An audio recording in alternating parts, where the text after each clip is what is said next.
when you get in a conflict with someone, if you're not really good at talking to people, if you always use negative reinforcement, the moment that you say something negative to them, it triggers them right into the whole aspect of the last quarrel they were in and all the collective quarrels with that. So I'm going to explain that in a very easy way.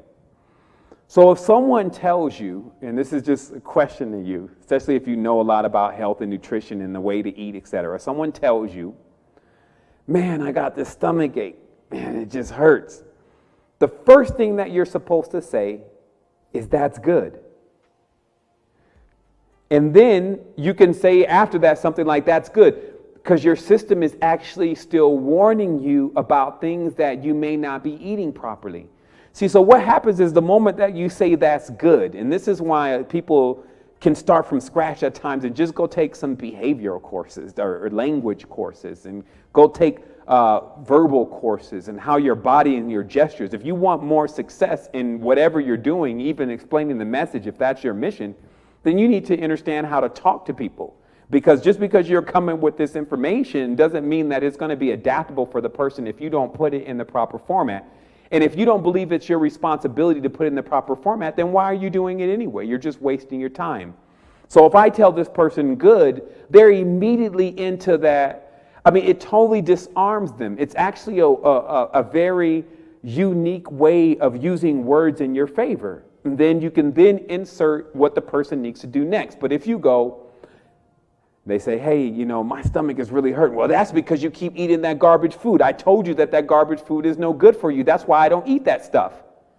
Then the person's probably going to say back to you, but I don't eat this all the time. In fact, so they're going to go on defense is what I'm saying. And then once you have a person on defense, you've already lost them. They're not on your team anymore.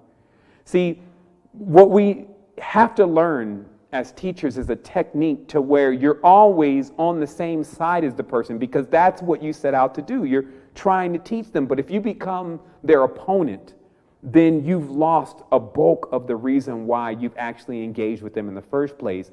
And whether any person on the planet knows it or not, they've also lost the opportunity that the planet has given us all to assist one another. If we need help, you must give help. If you're looking for a book, go to a library.